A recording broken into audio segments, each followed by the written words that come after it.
আসসালামু আলাইকুম, সবাইকে স্বাগতম আরসি হরাইজন বিডির নতুন আরেকটি ভিডিওতে। আজ আপনাদের সামনে আনবক্সিং করব ওয়ালটয়ের XKS A160J3 স্কাইলার্ক। এটি মূলত GNC কাপ মডেলের একটি আরসি প্লেন। এটি একটি সেসনা মডেলের আরসি প্লেন। প্লেনটা খুবই সুন্দর।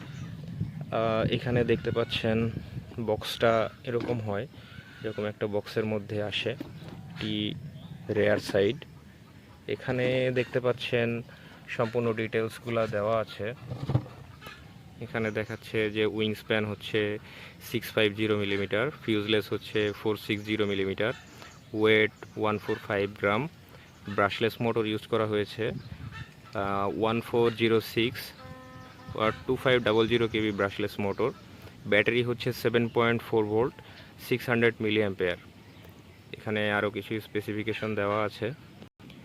বক্সের এই সাইডে দেখতে পাচ্ছেন এখানে ছবি সহ ডাইমেনশনগুলো দেওয়া আছে, কোন দিকে কতটুকু অ্যাক্সেসরিজ হিসেবে কি কি পাচ্ছেন। তাহলে আমাদের আনবক্সিং করে দেখা যাক এখন এর মধ্যে কি কি দিয়েছে। আমাদের বক্সের মধ্যে এরকম একটি এক সেট এক্সট্রা প্রপেলার, একটি স্ক্রুড্রাইভার এবং কিছু স্পেয়ার পার্টস, স্প্রিং, ছোট স্ক্রু, এই টাইপের আইটেম দিয়ে দেওয়া হয়েছে। আর এখানে একটি চার্জার দিয়ে দেওয়া হয়েছে। ওভারঅল প্লেনটি ফ্লাই করতে যা যা দরকার ওরা সবই দিয়ে দিয়েছে এবং এক্সট্রা আইটেম দিয়ে দিয়েছে। এটা হচ্ছে আমাদের রিমোটটা। এখানে 4টি পেন্সিল ব্যাটারি ইউজ করতে হয়। এখানে দেখতে পাচ্ছেন ট্রিম বাটনগুলো আছে, থ্রোটল, রাডার, এই পাশে আছে এলিরন, এলিভেটর। এছাড়া এপাশে 2টি বাটন আছে, এপাশে একটি আছে, এপাশে একটি, টোটাল 2টি বাটন আছে। আমরা রিমোটটি অন করে দেখি। আমাদের রিমোট অন হয়ে গেছে। এখন আমরা থ্রোটল দিলে দেখতে পাচ্ছি এই কল ইন্ডিকেট করছে যে আমরা কত পার্সেন্ট থ্রোটল এখানে ব্যবহার করছি। এখানে আমাদের রাডারের মুভমেন্টটা দেখাচ্ছে, একটু ফোকাস করার চেষ্টা করি। দেখুন এখানে রাডারের মুভমেন্টটা দেখাচ্ছে।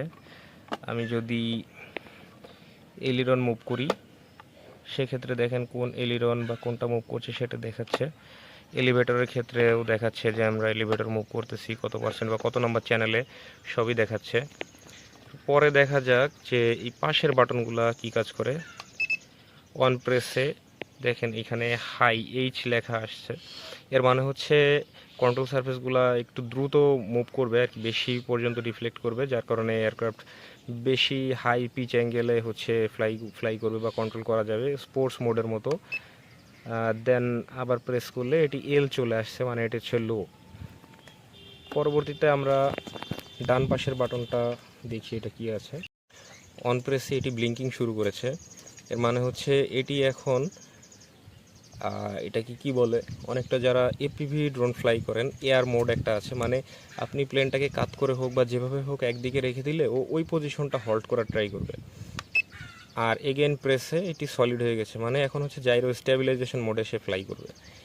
এই ছিল টোটাল রিমোটের ব্যাপারটা। আর এইটি হচ্ছে আমাদের মেইন ব্যাটারি। আমরা এবার প্লেনটি অন করব, অন করে দেন ট্রাই করে দেখি। প্লেনটি অ্যাসেম্বল করা শুরু করব। আপনারা দেখতে পাচ্ছেন বিল্ড কোয়ালিটিটা খুবই সুন্দর করেছে, একদম স্কেল মডেল, পুরাই অরিজিনাল মডেলের মতো নিখুঁত করছে, খুবই সুন্দর। আর এটার ম্যাটেরিয়ালটা হচ্ছে ইপিপি ফোম। ইপিপি ফোমটা কিন্তু নর্মাল ফোমের মতো না, এটা কিন্তু খুবই ডিউরেবল, আপনারা যারা জানেন বুঝতে পারবেন। আর হুইলগুলা সফট ফোমের। তা এই হচ্ছে উইংসগুলা। এখানে ছোট সার্ভো ইউজ করা হয়েছে 2 এলিরনের জন্য। আর এখানে হচ্ছে রাডার আর এলিভেটরের সার্ভোগুলা আছে ভেতরে, দেখতে পাচ্ছেন কিনা জানি না। আমি পরবর্তীতে হ্যাচগুলা খুলে দেখানোর চেষ্টা করব। তাহলে আমরা প্লেনটা অ্যাসেম্বল শুরু করি।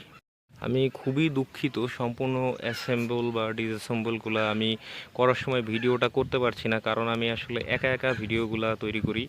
সেই কারণে আমি আসলে যখন এটা নিয়ে কাজ করছি তখন দেখা যাচ্ছে যে আমার ক্যামেরাটা রেখে তারপরে কাজ করা লাগছে।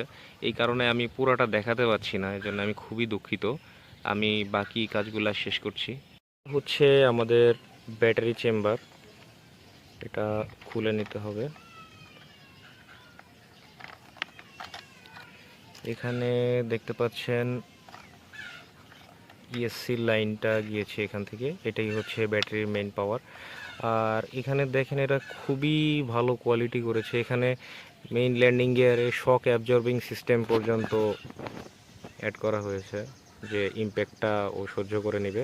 আমরা এবার ব্যাটারিটি কানেক্ট করি। ব্যাটারিটি আমরা বসিয়ে দিয়েছি। এখন প্লেনটি অন আছে, আমাদের রিমোটও অন আছে। আমরা এবার মুভমেন্টগুলো একটু দেখার ট্রাই করি। ফার্স্টে আমি রাডার মুভ করছি, রাডার মুভমেন্ট, এখানে এলিভেটর মুভমেন্ট, এলিরন মুভমেন্ট। আর এটি আপনারা বুঝতে পারছেন কিনা জানি না, এটি এখন জাইরো অফ আছে। জাইরো অন করার জন্য আমি একবার যদি থ্রোটল দিই, এখন যদি আমি এটি ডানে বামে মুভ করি, দেখুন এর জাইরো অন হয়ে গেছে। যদি এটি কখনো ফ্লাইংয়ের অবস্থায় কাত হয়ে যায়, এটি কারেকশন দেওয়ার চেষ্টা করবে সব ডিরেকশনে, মানে এটিকে সে স্থির রাখার ট্রাই করবে। এটি থাকার কারণে যারা বিগিনার পাইলট আছেন, যারা মাত্র ফ্লাইং শিখতে যাচ্ছেন, তাদের জন্য এটি খুবই ইউজার ফ্রেন্ডলি হবে। তা আমরা এটি এবার ট্যাক্সি করে দেখি।